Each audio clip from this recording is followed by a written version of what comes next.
Hello, greetings everyone. I'm back again. Omo aside hot oh. Hey, hey, hey, hey. Okoko bioko. Hmm. Are you guys aware that they have moved First Bank?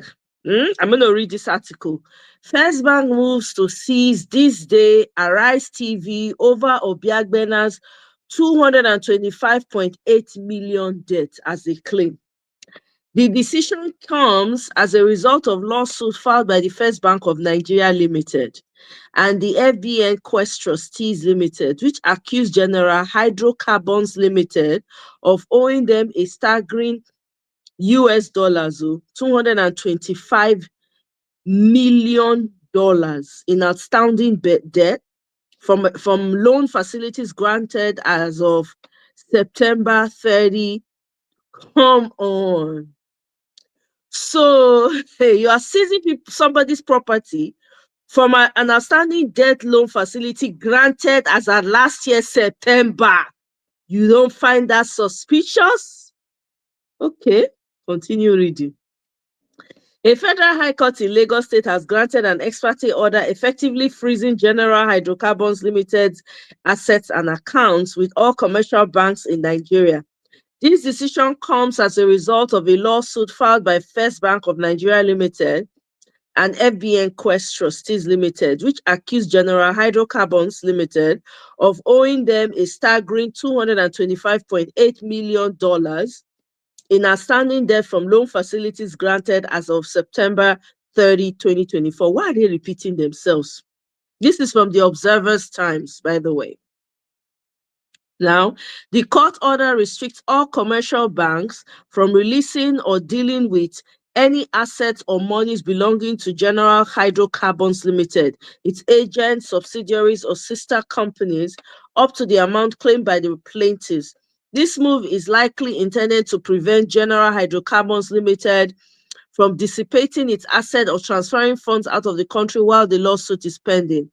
It is worth noting that, according to the banks and other financial institutions, the Central Bank of Nigeria also has the power to apply for a court order to freeze bank accounts suspected of being involved in illegal transactions. However, in this specific case, the court order was granted in response to a lawsuit filed by private entities rather than the CBN.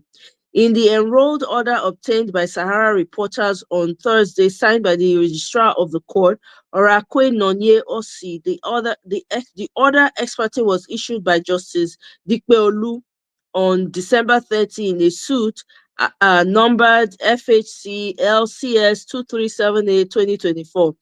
Apart from General Hydrocarbons Limited, which is the first defendant, other defendants in the suit are listed as Unduka Obiagbena, Efe Damilola Obiagbena, Olabisi Eka Obiagbena, right? Airmont Nigeria Limited, Khalidin Global Resources Limited, CESL Oyo Production, BBC Limited, owner of FPSO Tamara Tokoni, CESL Oyo Production, O&M Limited, Vitor LC, Mercurial Energy Trading SA, Transfigura PTE Limited, Glencore Energy UK Limited, Schlumberger, Nigeria Limited, Schlumberger Overseas, Baker Hughes Oilfield Services as the second to the 16 defendants respectively. In the suit filed by the First Bank of Nigeria Limited, the FBN Quest Trustees Limited before the court, through their counsel Victor Ogude San, on December 27 and heard on December 30, the court directed the 8 to 13 defendants to file and serve on plaintiffs' applicants a statement disclosing the quantum of products lifted from the 8 defendants of OML 120 since the commencement of production in OML 120. The court also granted an order of interim injunction restraining Nduka Obiagbena, Efe Damilola Obiagbena, Olabisi Eka Obiagbena, who are the second to fourth defendants, being directors of General Hydrocarbons Limited, first defendant, whether by themselves, agents, servants, proxies, allies, from transferring or dissipating any interest in their assets wherever located in Nigeria, movable or immovable, pending the determination of a motion or notice for interlocutory injunction. Hey,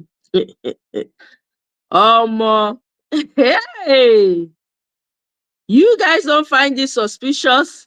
An order of River injunction restraining all the commercial banks in Nigeria to wit guaranteed trust. As so they sent a restraining injunction restraining all the commercial banks in Nigeria. All of them, they listed it, and all other financial institutions operating in Nigeria from releasing or dealing in any manner whatsoever with any and all monies on or whatsoever assets due to the second to fourth defendants from any account whatsoever maintained by the second to the fourth defendants, and also all accounts associated with the second defendant, the third defendant, and the fourth defendant, with any of the said banks wherever situated up to the amount of the plaintiff's applicant's total claim in the amount of $225.8 million. Being the indebtedness on the first defendant's account with the plaintiff's applicant as at 30th September in respect of the loan facilities granted to the first defendant by the first plaintiff pending the hearing and determination of motion notice for interlocutory injunction. Another of interim injunction restraining the first, second, third, fourth defendants, whether by themselves, members, shareholders, servants, agents, proxies, allies, and from transferring or dissipating. Jeez Louise. Hey! They listed the banks again. In 2015, Sahara reporters reported that court papers containing charges against the former NSC, Sambo, Dasuki, and some of his associates showed how he distributed billions of naira meant for arms purchase to fight insurgency, particularly Boko Haram, to politicians and his cronies. Among other allegations, Dasuki and a former director of finance at the office of the NSA, Shaibu Salisu, were accused of transferring from the NSA account to CBN the sum of 670 million to the account of General Hydrocarbons Limited with Guarantee Trust Bank controlled by Nduka Obiagbena, publisher of the ThisDay newspaper, as payment for energy consulting. Well, I don't know, right? But it's suspicious. The motivation for this seizure, right? The motivation for what these people are doing is the fact that, they're not agree for APC people for Arise News. They're not agree. Eh? They want to continue. Look at one of the see, here's the motivation for Arise TV and ThisDay constant antagonism of APC. He wants a governor that will allow him free pass. Can you imagine?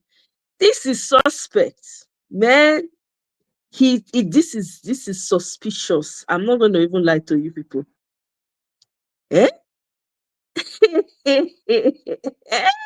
God, time. Can you imagine? These people, this is malicious. So if you ask me, this is malicious. Anyway, this is what is happening, my people. This is what is happening. Man. And then I saw a video of a young man earlier that I want to play for you guys. You guys will just have to listen to the audio. It's really pathetic with the state of Nigeria. I'm not going to lie to you. I had actually saved it. Let me see. Let me pull it up for you guys. Let me quickly share that with you guys. I'm sure you guys have come across this video, but I want to show you this. It's about somebody who went to prison and saw all the things that are going on in the Nigerian prison. Now, the first case on my desk here, person dey inside Kirikiri. Yes, they say it's still generator. Him, we steal the generator. The person we sell the generator to. Yes, someone stole the generator.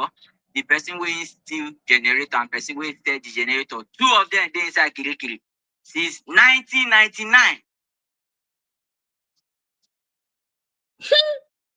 Calculate the years. How many years from 1999 to 2024? 2025 now, they're still in prison. Generator. That guy will steal generator. He don't repair generator tire inside prison. Why person go steal generator? Person wey dey sell the generator, wey him money buy am, he did prison since 1999.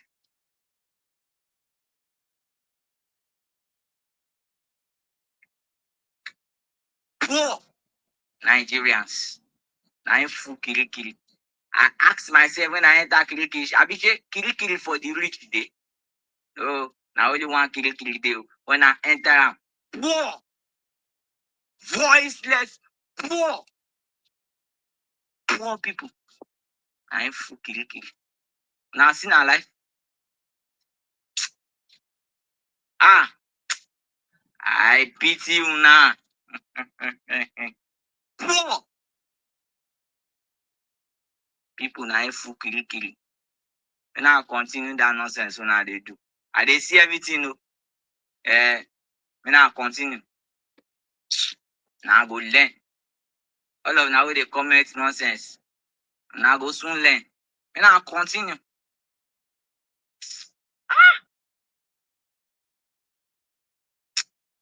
1999, because Can you imagine that?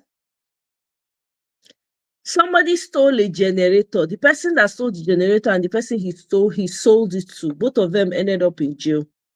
They've been in jail since 1999. Make that make sense in this same Nigeria.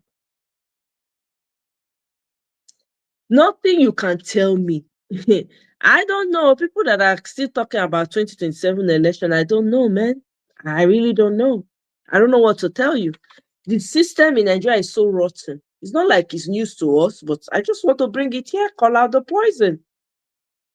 Call out the poison. For Obiagbena, I don't know whether he has been preparing. I don't know. He better get ready because they want to come for him and everything that he has. Because every time APC people cannot get away with the lies that they tell because of the likes of Rufai and those people that are employed, Ayo and Wimbai. That's why they're coming for Obiagbena now. For ThisDay newspaper arises, they're trying to bring them down. It's been a long time coming. Now, I don't know whether what the man did is true, whether it is he really did what they are claiming that he did, because we know a lot of things in Nigeria is cover up. It's I scratch my back to scratch my back. The day you go out of line, then they will remember all the sins you have been committing. Whether this is one of those situations, I don't know. As I see them, that's why I bring them. So only time will tell. This one will go. Everybody should pay attention to this because it's about to go down. Whether we're not going to be seeing Arise News again, we don't know. Whether ThisDay newspaper will be gone as a result, we don't know. Time will tell. But just know that the reason why they are going after these people is not that it's not because they did what they are saying they did, right? Or they did not. That's not the issue. They are going after them because T-Pain and his officials, they feel slighted. They want to gag people. Okay, so when they come for people like this, then the likes of those journalists working will not have any access again. That is where we are getting to. In case you people don't know what's happening in Nigeria, it is an autocratic society now. So if you like, kid yourselves, continue to say it doesn't concern me, continue to invest in Nigeria until they decide that investment you bought is not worth anything and they destroy it. This is the time for everybody to be speaking up. It's about to go down. They are trying to silence major voices in Nigeria. If the elites, if the other elites, so-called elites, do not rise to the occasion, they're going to come after them, one after the other. They don't want you to say anything wrong. They don't want you to say anything that's going on in the country. They don't want you, because one thing that these people don't like is they don't like the embarrassment that it brings to them. They do not like it. They've been looking for ways to whitewash. I am sure you heard T-Pain paid 2.7 million, right? Lobbied 2.7 million so that they can whitewash his image from the drug-related crimes that they said he committed. So now here I go leave am, my people. See you on the next one. Bye.